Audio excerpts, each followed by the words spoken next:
wirereka. Mbese ni hehe ushaka kuzamara ubuzima bwawe bw'iteka ryose? Ni mu ijuru cyangwa ni muri Gehinomu? Tega amatwi ijambo ry'Imana ugezweho n'umukozi w'Imana Pasiteri Ntakende Sadoki kuva ku wa mbere kugeza ku wa gatandatu kuva saa 11:45 za mu gitondo. Calvary ni wowe Yesu yashenjaguriwe.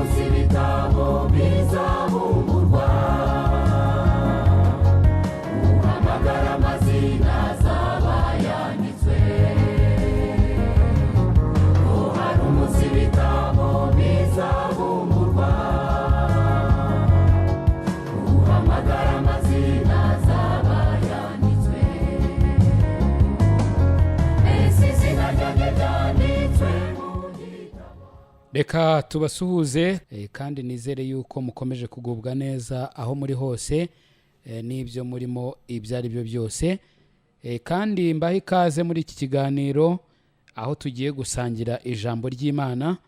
Nkabagewe ndi Pasiteri Ntakende Sadoki, mbonereho no gushima Imana cyane kubw'ibitangaza n'imirimo yagiye ikora mu minsi yose itambutse. Habaye ibintu byinshi, uburwayi, ingendo n'ibindi byinshi bitandukanye, ariko Imana yarigaragaje. Ku bwanjye rero mfite amashimwe cyane cyane, ndetse we n'umuryango wanjye. Rero nejejwe n'uyu mwanya kandi nishimiye kuba tugiye gusangira ijambo ry'Imana. Nkaba rero ngira ngo mbere yuko dukomeza tubanze dusenga Imana, hanyuma twinjire mu ijambo ry'Imana.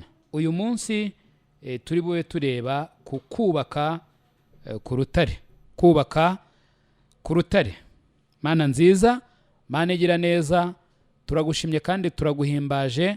Tugushimiye neza yawe n'urukundo rwawe, tugushimiye ijambo ryawe, tugushimiye ubuntu bwawe, tugushimiye kandi ko udukunda nubwo twebwe tudakwiriye. Turabanyabyaha, ntabwo dutunganye, ariko Mwami werekanye urukundo rwawe rukomeye udukunda ubwo Kristo yadupfiraga tukiri abanyabyaha, ndetse ntibyarangiriraho, ahubwo umunsi ku wundi ukomeza kutwiyereka biciye mu ijambo ryawe, utwereka uko ushaka ko tugenda, utwereka abo ushaka ko tubabo. Mwami unatwereka uko twabikora. Rero turagushimye cyane cyane, n'aya mahirwe uduhaye turayagushimiye, kandi turakwinginze ngo uze ucishe bugufi imitima yacu, uyoroshye kugira ngo ijambo ryawe ribone umwanya, rishinga imizi, rimere, rikure kandi ryera imbuto mu buzima bwacu. Urakoze rero ko wumva gusenga kwacu, kandi ko witeguye kubana natwe ugakora ibirenze ibyo tugusabye, ukabana n'abantu bose bateze amatwi, ukabafasha bakumva ndetse bakumvira ijambo ryawe. Mwami n'abandi bose bari gukora imirimo yose ikenewe gukorwa, Mwami ubaha umugisha kandi ubaha imbaraga ndetse n'ubwenge bwo gukora ibyo dukwiriye gukora. Umwuka wawe wera aba ari gukorera muri twe twese, tubyambaje twizeye mu izina rya Yesu Kristo Umwami wacu, amen. Reka muri kano kanya turambure Bibiliya zacu, abafite uburyo bwo kuzirambura turebe muri Matayo igice cya 7, turasoma umurongo wa 24 tugeze ku wa 27. Matayo igice cya 7 umurongo wa 24 kugeza ku wa 27. Aya ni amagambo yaturutse mu kanwa ka Yesu Kristo igihe yari arimo yigisha. Iyo urebye haruguru muri iki gice ku murongo wa 13 yavuze iby'irembo rifunganye, cyangwa se nshyize mu magambo yoroshye kumva, yavuze iby'inzira ijya mu ijuru, ndetse abisobanura neza yavuze ko hari inzira ebyiri. Hari ijya mu ijuru, iyo ni inzira ifunganye. Hari n'inzira ijya muri Gehinomu, iyo ni inzira rwose ifunguye, cyangwa se mu yandi magambo ngari. Ndetse anabivuga yeruye ko abanyura mu nzira ijya muri gehinomu ari benshi, abanyura mu nzira igana kurimbuka ari benshi. Birababaje ariko kandi ni ukuri. Eje kwigisha ageze kuri uyu murongo wa 24 hari ikintu yavuze gikomeye cyane, ari nacyo nakuyemwo umutwe w'ijambo ngira ngo twige uyu munsi wa none, kubaka ku rutare. Ntago twabivuga byose ngo tubirangize, turi buze kuvugaho akantu kamwe dushobora kubaka ku rutare. Hano Yesu yaravuze ngo nuko umuntu wese wumva ayo magambo yanjye akayakomeza azaba nk'umunyabwenge wubatse inzu ye ku rutare. Imvura iragwa, imivu iratemba, umuyaga urahuha, byose byikubita kuri iyo nzu ntiyagwa, kuko yari ishinzwe ku rutare. Ndagira ngo urebe aya magambo y'ingenzi ari muri iyi mirongo tumaze gusoma. Hari iri jambo ku rutare, hari n'iri jambo gushingwa, ariko hano bakoresheje ishinzwe, kuko ni inzu yari ishinzwe ku rutare. Gushingwa cyangwa se gushinga ni ikinyarwanda twese tuzi. Iyo bavuze gushinga koko ahenshi babanza gucukura umwobo. Iyo ari ahantu horoshye, n'icyo bashinga cyaba ari icyuma cyangwa igiti kikaba gisongoye kandi atari kinini cyane ku buryo cyaremerera ugishinga, nabwo ashobora kukijomba mu butaka cyangwa se aho ari kugishinga, ariko akakishingana imbaraga kugira ngo cyinjire muri ubwo butaka. Rero gushingwa iri naryo muriceho akarongo, n'inzu nayo muyiceho akarongo. Hari n'irindi jambo rikomeye, umuntu wese wumva amagambo yanjye. Iyi nteruro nayo yiceho akarongo kugeza ahangaha, ariko by'umwihariko akayakomeza. Umuntu wese, ntabwo ari umuzungu, ntabwo ari umwirabura, ntabwo ari umushinwa, ntabwo ari uyu n'uyu gusa, ahubwo ni umuntu wese. Wese bivuze uwo ari we wese. Nta yandi magambo nabona mbisobanuramo, nuko bisobanuye nyine. Umuntu wese, yaba umukire yaba umukene, yaba umuyobozi mu nzego za leta cyangwa mu zigenga, yaba umuntu usanzwe uyoborwa, uwo yaba ari we wese, yaba umusirikare yaba umupolisi yaba umusivili, uwo yaba ari we wese, umuntu wese wumva amagambo ya Kristo akayakomeza, dore ukuntu agereranwa n'umunyabwenge wubatse inzu ye ku rutare. Imvura iragwa, imivu iratemba, umuyaga urahuha, byose byikubita kuri iyo nzu ntiyagwa, kuko yari ishinzwe ku rutare. Uyu ni umuntu wa mbere. Kandi koko nk'uko twabibonye mu mutwe w'icyigisho cyacu, uyu muntu aba yubatse, ariko hari n'undi nawe wubaka. Gusa reka turebe aho yubaka n'uburyo abikoramo. 26. Kandi umuntu wese wumva ayo magambo ya Kristo ntayakomeze azaba ari nk'umupapa. Iri jambo ricaho akarongo disi we, azaba ari nk'umupapa. Haruguru twabonye nk'umunyabwenge, hano nk'umupapa wubatse inzu ye ku musenyi. Wa wundi wo haruguru we yubatse ku rutare, wubatse inzu ye ku rutare. Umunyabwenge wubatse inzu ye ku rutare, umupapa wubatse inzu ye ku musenyi. Imvura iragwa, imivu iratemba, umuyaga urahuha, byose byikubita kuri iyo nzu iragwa. Ntabwo ari ukugwa gusa, kandi kugwa kwayo kwabaye kunini. Mana, icyampa ukadufasha buri muntu wese uteze amatwi akagira icyo yiga muri aya magambo yavuye mu kanwa k'umwana wawe Yesu Kristo. Hano muri uyu murongo wa 24 n'uwa 25 turabonamwo umuntu Yesu yashushanije.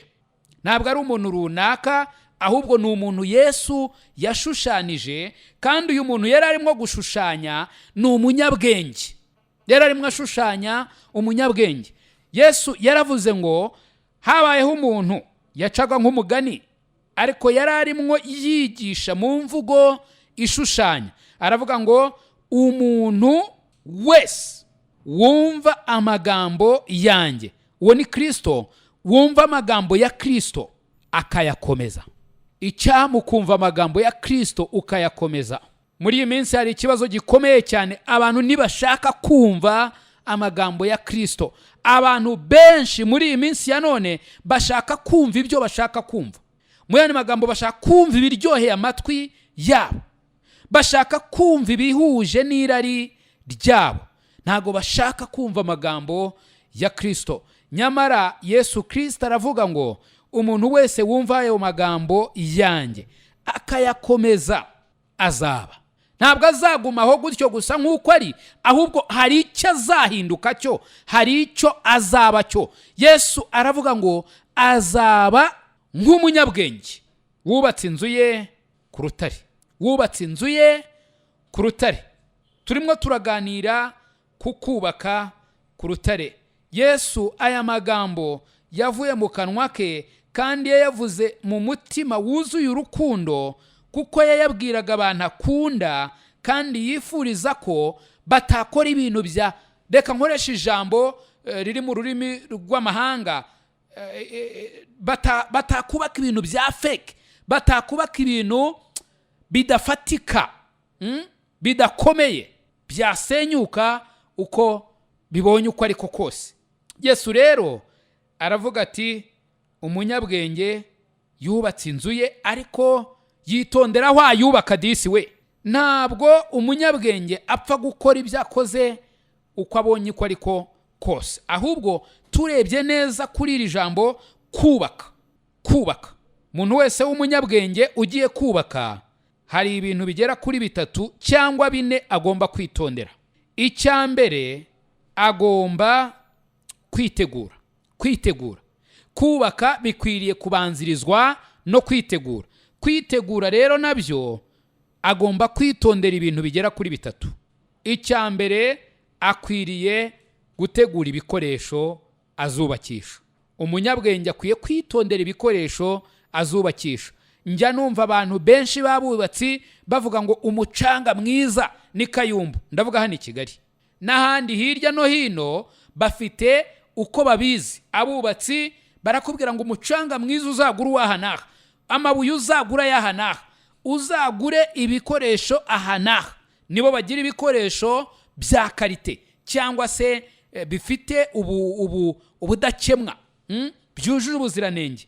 Uzagura ibikoresho ahanaha. Yewe n'amakenkayori disi we, hari aho bavuga bati hari abacuruza ibintu, ntago mvuze aho bituruka, ariko bacuruza ibintu byoroshye bidakomeye. Hari n'igitangaje, hari aho nagiye mu Rwanda ngiye kugura ibikoresho by'ubwubatsi, barambwira bati turaguha ibi ngibi ariko ntibikomeye, turaguha nibi ariko birakomeye, urishyura yanga ya kuri ibi bidakomeye, urishyura ya kuri ibi bikomeye. Aho ngaho baba guhaye umwanya wo kugira ngo wowe uhitemo nk'umunyabwenge, umenye niba uri buhitemo ibikomeye cyangwa se niba uri nk'umupfapfa uhitemo ibidakomeye. Ugomba kwitondera ibikoresho uzubakisha, ukareba ibyo bikoresho niba koko ari ibikoresho bizaramba. Icya kabiri umwubatsi w'umunyabwenge yitondera n'abazamwubakira. Ntabwo wigendera mu muhanda hariya hirya no hino ngo ugende ureba buri muntu wese ngo umuhe akazi ko kukubakira. Oya, ahubwo ureba abubatsi b'inzobere bazi icyo bakora, bazi kubaka. Hari n'abandi babafasha, ariko nabo bakwiye kuba bafite ubunararibonye mu gufasha abubatsi. Ntabwo wafata umuntu uwo ari we wese ngo uvuge ngo azagufasha mu mirimo yo kubaka. Hari abitwa abayede, ntabwo ufata ubonye uwo ari we wese. Jewe nafata ababizi, babikoze, bazi uko bavanga sima n'umucanga, bazi icyo bakwiye gukora. Ntabwo nafata umuntu uwo ari we wese. Hanyuma by'umwihariko ukwiriye kubanza ukareba aho ugiye kubaka ahariho, ukareba ikibanza cyawe, ese kiri mu mazi, ese kiri mu mucanga, ese kiri ku rutare. Ukwiriye kubanza ukareba neza ikibanza ugiye kubakaho aho kiri, nuko giteye, n'icyo n'uburyo uzacyubaka nabwo ubuhabwa naho kiri. Nuko rero muri uko gutegura ibyo byose ubugira ngo uzubake inzu ikomeye kandi izaramba. Yesu nawe avuga uru rugero yari arimo agereranya inzu n'ubuzima bw'umuntu. Buriya ubuzima bw'umuntu ni ikintu gikwiriye kwitonderwa.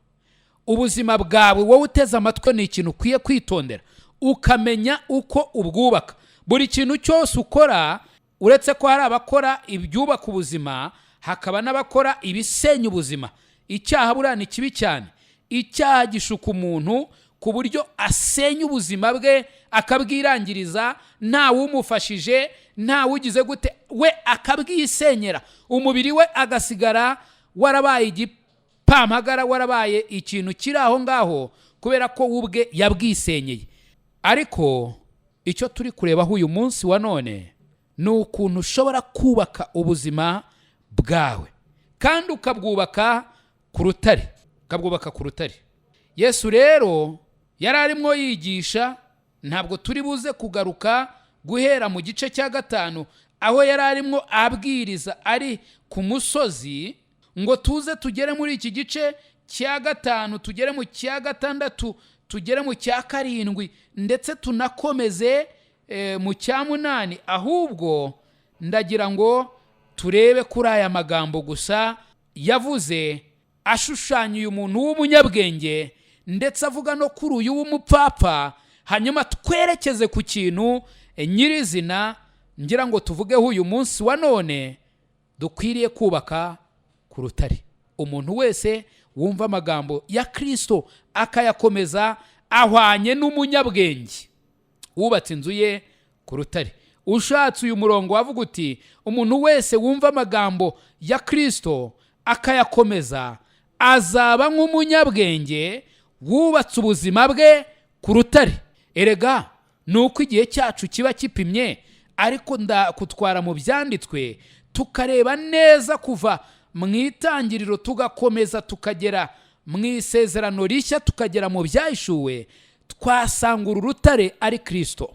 Yesu yari arimo kwivugaho ko umuntu wese wumva amagambo ye akayakomeza azaba nk'umunyabwenge wubatse ubuzima bwe kuri Kristo. Kristo ni urutare rw'isumba byose.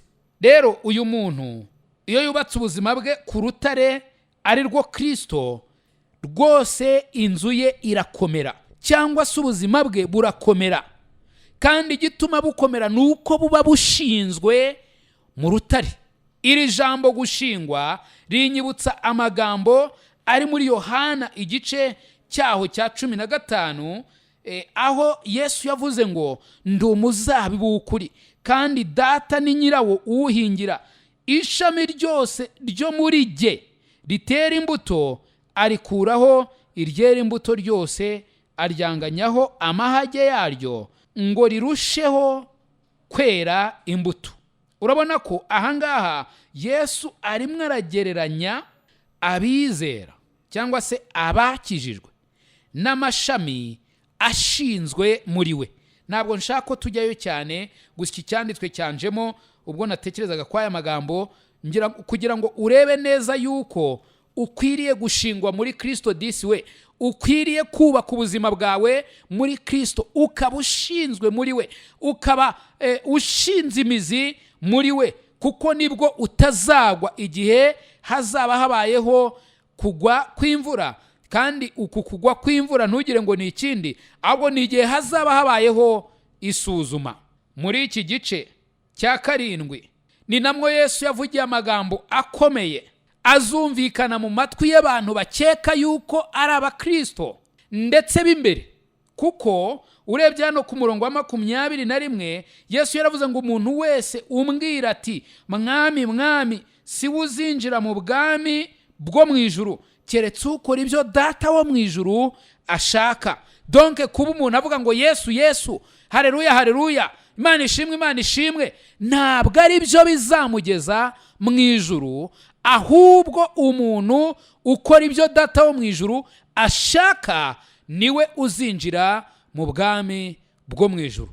hano abantu benshi bahita bahiniramo bati ubwo nyine ukora ibyo data wo mu ijuru ashaka ngomba gukora imirimo myiza. Icyo ni cyiza rwose, ntabwo ari kibi, ariko ukwiye no kumenya icyo ukwiriye gukora data wo mu ijuru ashaka kuri buri kintu icyo ari cyo cyose. Niba ari kugakiza, mbese ukwiriye gukizwa gute? Niba ari kukubaho ubuzima bwa gikristo, mbese ukwiriye kububaho gute? Niba ari ukugenda mu nzira utunganye, niba uri umupasiteri, niba uri umudiyakoni, niba uri umukristo, uri we wese, mbese ni iki Imana ishaka gukora kandi irashaka ugikora gute? Mu ijambo ry'Imana ibyo byose birimo.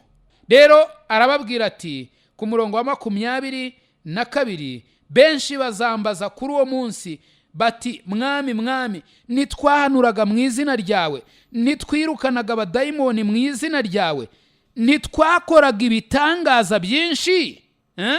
Hano ushatse wahagarara gatoya ugashyiraho urutonde runini cyane rw'abakora ibitangaza. Reka nkubwire, kuba wavuga ngo ukora ibitangaza ntabwo biguhesha garanti yuko uzinjira mu bwami bw'ijuru.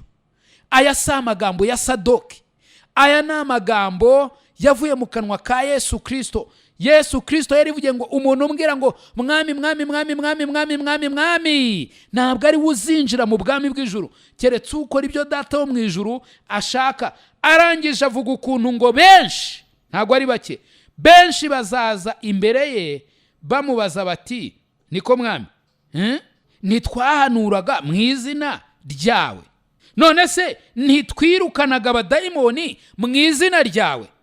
Nta nubwo ari ibyo gusa, ntitwakoraga ibitangaza byinshi mu izina ryawe. 23 ngo nibwo nzaberurira nti sinigeze kubamenya, nimumve imbere mwa nkozi z'ibi bimwe. Hari abantu benshi cyane uyu munsi wa none bahanura, ariko bakaba bari ku rutonde rw'inkozi z'ibibi zikwiriye kujya muri gehinomu. Hari abantu benshi cyane bavuga ko birukana abadayimoni, ariko bakaba bari ku rutonde rw'inkozi z'ibibi zikwiriye kujya muri gehinomu. Hari abantu benshi cyane bakora ibitangaza, nyamara bari ku rutonde rw'inkozi z'ibibi, bari ku rutonde rw'abantu badakwiriye kwigera binjira mu bwami bw'ijuru. Kubera iki? Kubera ko batakoze ibyo data wo mu ijuru ashaka. Ni nayo mpamvu Yesu ku murongo wa 24 yabaye nk'uvuga amagambo, nubwo yari amagambo ajimije, ariko yari arimo aburira abantu ababwira ati mwakabaye mwitonda mugatega amatwi amagambo yanjye, kuko umuntu wese wumva amagambo yanjye akayakomeza azaba nk'umunyabwenge wubatse inzu ye ku rutare.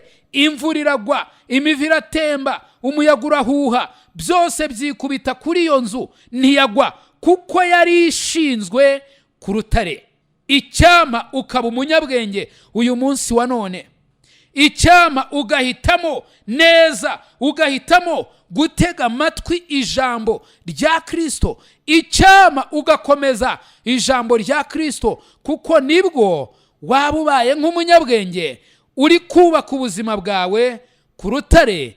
Kandi aho niho wagira ibyiringiro bizima, nibwo wagira amahoro asesuye, kuko waba wubatse ku rutare, kuko waba uzi neza yuko ubuzima bwawe butazarimbuka, waba uzi neza yuko ubugingo bwawe butazigera busenyuka burimbuka. Icyama umwuka wera akagusobanurira neza aya magambo, kuko aya magambo Yesu yari arimo kuvuga hano ni amagambo yerekeza ku gakiza. Yari arimo abwira abangaba yigishaga uko bari bakwiriye kugira ibyiringiro bizima by'uko bakijijwe by'ukuri. Kugira ngo ugire ibyiringiro bizima by'uko ukijijwe by'ukuri, ni uko uba wubatse kwizera kwawe, ni uko uba wubatse ubugingo bwawe ku rutare ari rwo Kristo. Ni gute wakubaka ku rutare ari rwo Kristo? Yesu yaravuze ngo nuko wumva amagambo ye ukayakomeza. Hari abantu benshi cyane njya mpura nabo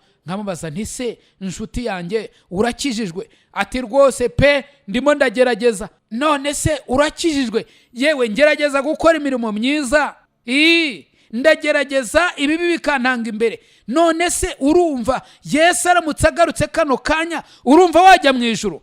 ati yewe ntago mbizi neza, ariko nyine buriya aramutse aje maze kwihana niyejeje nitunganije rwose numva najyayo, ariko nyine ubwo aje nyine nawe urabyumva ntitunganije nta kundi nyine ubwo nyine narimbuka.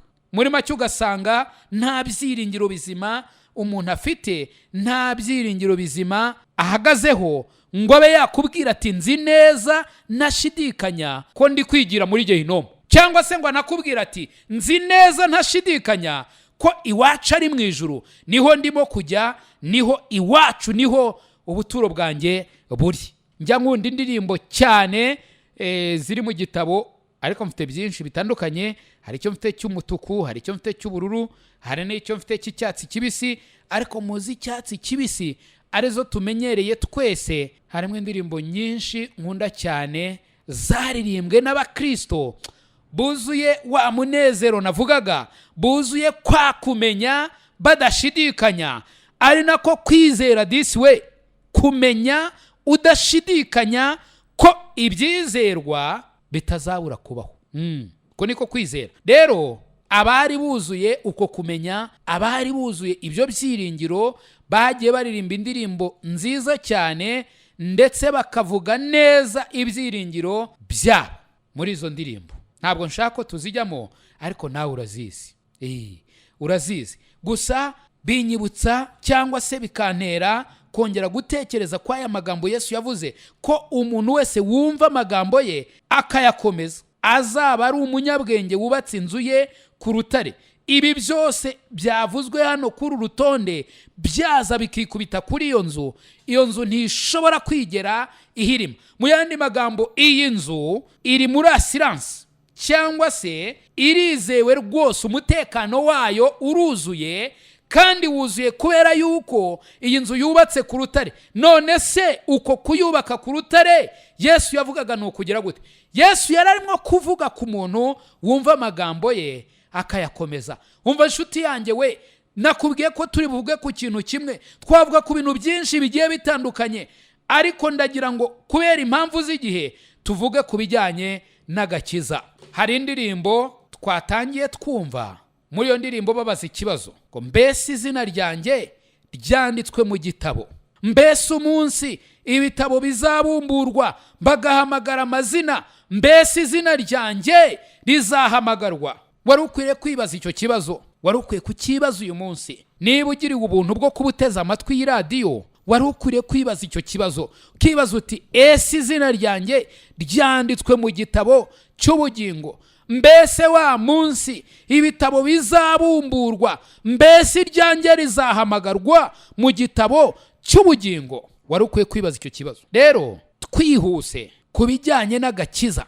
Erega Yesu yaje gushaka no gukiza abari bazimiye, ari bo ngewe, ari bo wowe. Rero nta kindi yari kwigisha gihambaye, nta kindi yari kuvuga kuruta ibindi, keretse ko yari kubwira abantu ibijyanye n'iby'agakiza. Naha rero igihe yavugaga irembo rifunganye, igihe yavugaga ko umunyabwenge ari uwubaka inzu ye ku rutare, umupfapfa ari uwubaka ku musenyi. Kandi umupfapfa aterwa cyangwa agirwa umupfapfa no kumva amagambo ya Kristo ntayakomeze. Rero kugira ngo wubake neza ku rutare hari icyo bigusaba ko wumva. Ntabwo ari ukumva amagambo ya Sadoki, ntabwo ari ukumva amagambo ya Gatabazi, ntabwo ari ukumva amagambo y'undi muntu uwo ari we wese waba uri hano ku isi, ahubwo ni ukumva amagambo ya Kristo. Warangiza ayo magambo ukayakomeza. Iyo ayo magambo yakomeje, Yesu yaravuze ngo uba ubaye umunyabwenge kandi ubuzima bwawe uba bwubatse ku rutare. Ni iki rero Bibiliya ivuga dukwiriye kumva nk'ijambo rya Kristo, twamara kucyumva tukagikomeza, bityo tukaba dufite umutekano w'uko dukijijwe kandi ko tudashobora kwigera na rimwe turimbuka. Icya mbere ndagira ngo turebe mu Baroma igice cya 3 umurongo waho wa 9. Abaroma igice cyaho cya 3 umurongo waho wa 9, turasoma tugeze ku murongo waho wa 18. Abaroma igice cyaho cya 3 umurongo waho wa 9 kugeza ku murongo waho wa 18.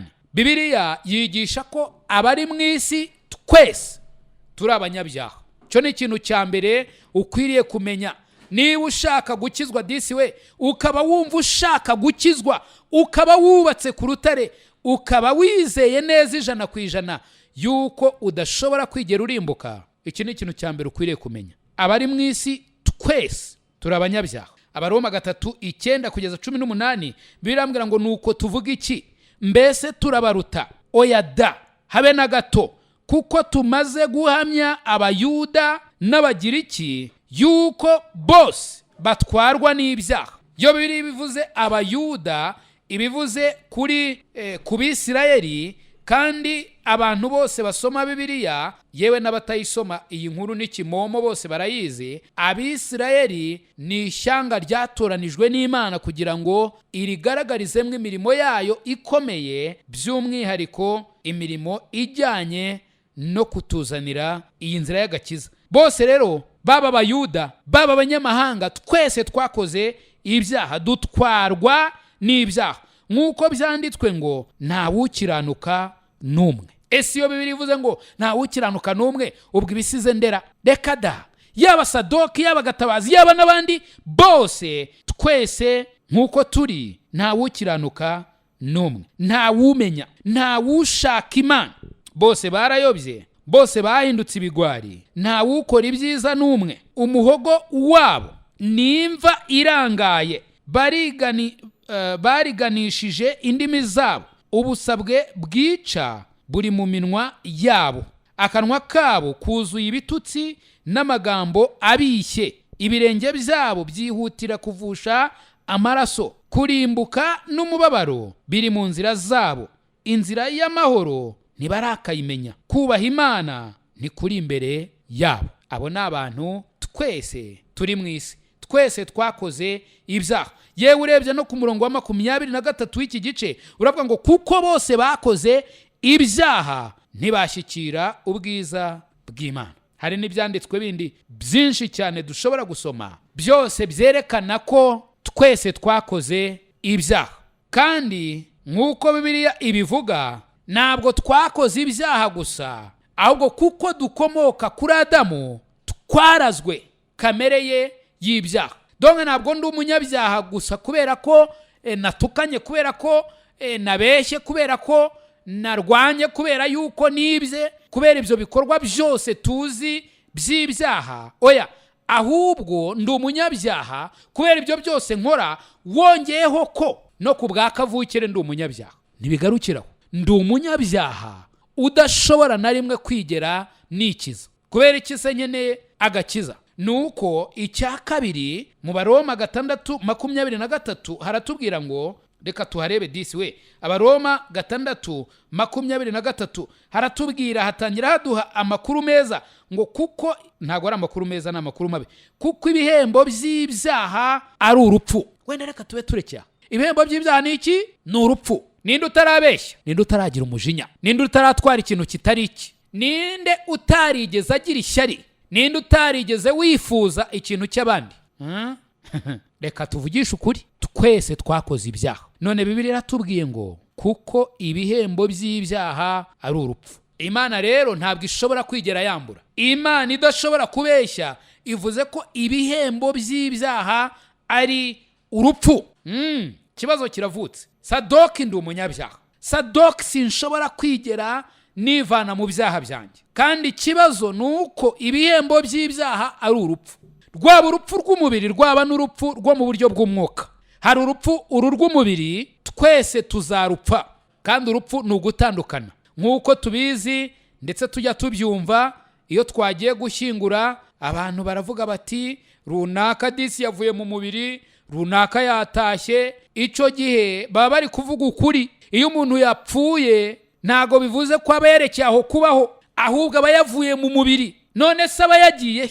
Hari ahantu habiri hashoboka. Hari ukuba yagiye mu ihaniro ry'iteka, hari no kuba yagiye aho abera, abakiranutsi bazaba mu mahoro banezerewe by'iteka byose. Ariko hari aho aba yagiye. Iyo rero umuntu yavuye mu mubiri, ubwo nyine turarira tukagira gute, tukavuga tuti yavuye mu mubiri. Bamwe ntibamenye iyo yagiye, benshi ntibamenye iyo yagiye, kuko nanjye ntabwo menye iyo yagiye.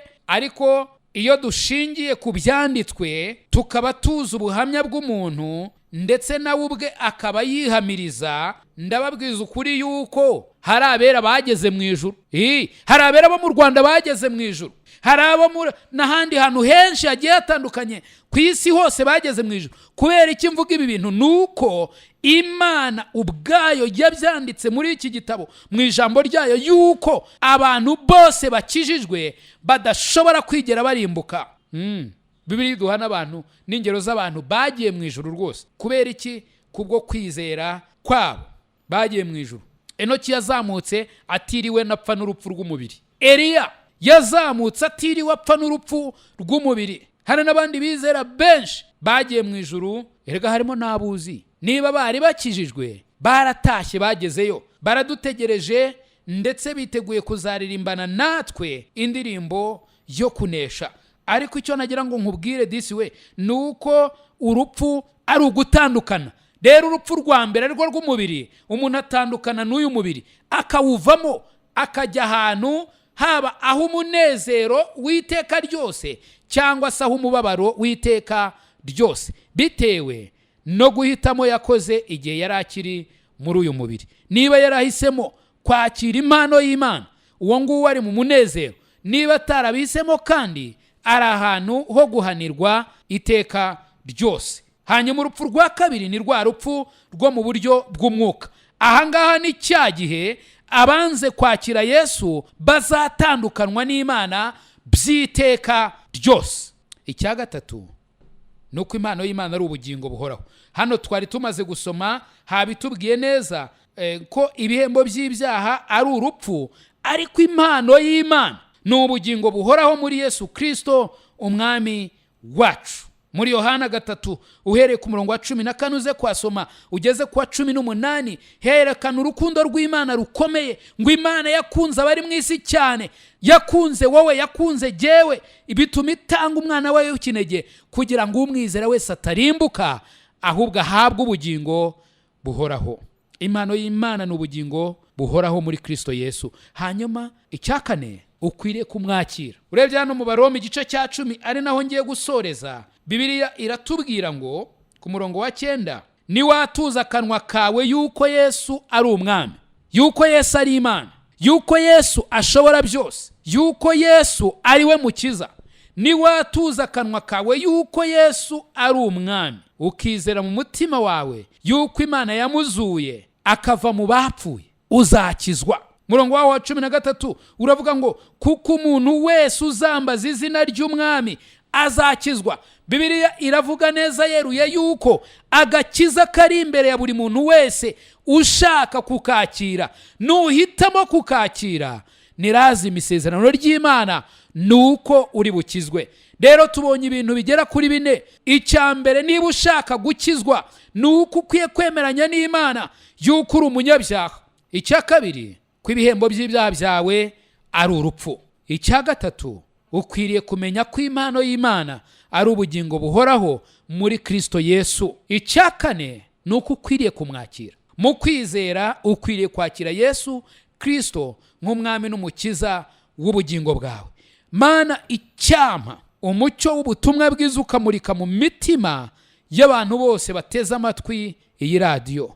Kandi umuntu wese utarakwakira nk'umwami n'umukiza w'ubugingo bwe, icyama kano kanyu ukamwiyereka, ukamwihishurira kugira ngo akumenye kandi akwakire nk'umwami n'umukiza w'ubugingo bwe. Mwami, ubibakorere bose abakwifuza kandi n'abatari babizi bari bakiri kure. Mwami, umwuka wera abareshye, kuko ibimenyetso byerekana ko uri hafi kugaruka biri kurushaho kugaragara no kuboneka. Urakoze kuri Imana yumva kandi ko wakora byose kugira ngo wiheshe icyubahiro. Mu izina rya Yesu nimudusabye twizeye, amen.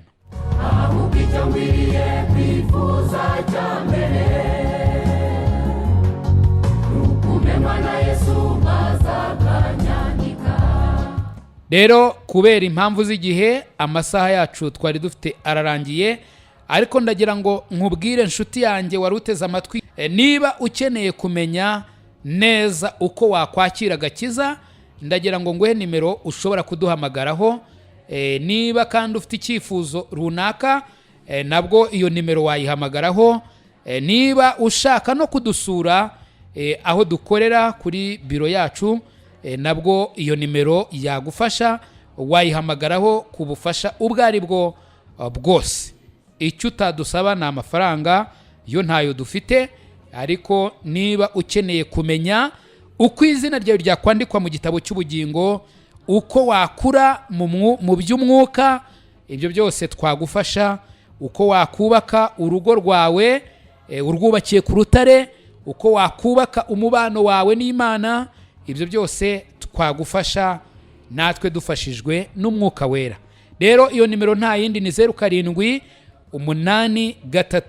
0016 46